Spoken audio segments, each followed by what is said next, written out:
दिवस है। तो ये हिंदी दिवस के उपलक्ष्य में हम यहाँ पे जमा हुए हैं। तो सबसे पहली बात, हिंदी दिवस क्यों मनाया जाता है? आपको मालूम है हिंदी हमारी राजभाषा है। हमारे पूरे देश में ज्यादातर बोलने वाली हिंदी भाषा है। इस वजह से हम हिंदी को राजभाषा बोलते हैं। और पूरे अगर दुनिया में सोचा जाए सर्वाधिक भाषाएं बोली जाती है, उसमें हिंदी जो भाषा है तीसरे नंबर पे है। 49 में सबसे पहले हिंदी को अपनी राजभाषा का दर्जा मतलब होनी चाहिए, यह उसका उपयोग किया गया। पहली बार हिंदी राजभाषा होनी चाहिए ऐसा कहा गया। फिर बाद में 1953 को हिंदी दिवस मनाया गया पहली बार। मतलब आज 14 सितंबर 1953 को पहली बार हिंदी दिवस मनाया गया। अब आपको मालूम होना चाहिए कि हिंदी की 5 उपभाषाएं हैं। कितनी? 5। मतलब खाली हिंदी नहीं, उसकी अलग अलग ऐसी 5 उपभाषाएं। तो वो कौन सी है?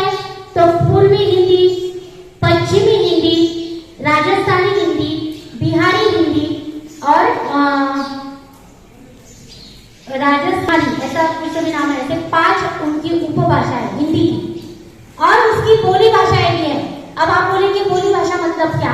तो बोली भाषा मतलब अब जगह पे जाते हैं, समझो नेकनूर है और नेकनूर के बाहर अगर अलग एरिया में अपन जाएंगे तो वहां के बोलने के तरीके अलग होती है, भाषा वही होती है।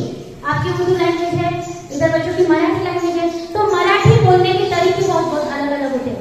तो ये बोलने के मतलब उनके लफ्ज थोड़े से अलग होते हैं। तो ये जो है ये बोली भाषाएं होती है। तो ऐसी हिंदी की 18 बोली भाषा है। उसमें आपने भोजपुरी हिंदी सुनी है क्या कभी? बिहारी हिंदी।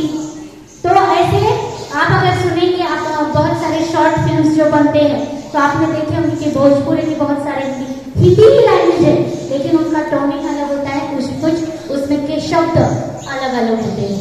तो आज हिंदी भाषा हिंदी दिवस के उपलक्ष्य पर आज हम एक छोटा सा उपक्रम लेने वाले हैं।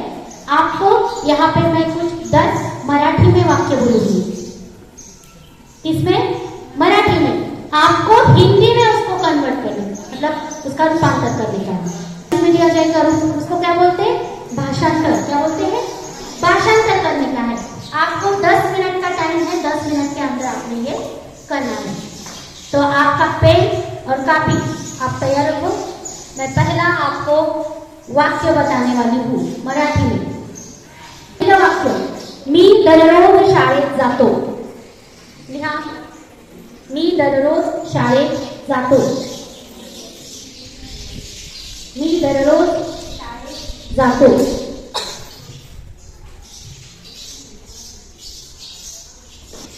दुसरं वाक्य,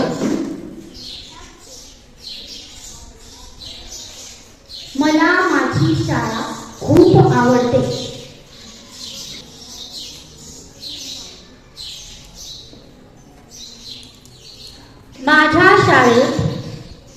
माझ्या शाळेत 250 विद्यार्थी शिक्षण घेतात। माझ्या शाळेत 250 विद्यार्थी शिक्षण घेतात।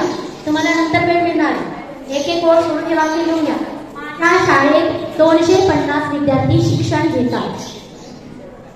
माझ्या शाळेत 250 विद्यार्थी शिक्षण घेतात।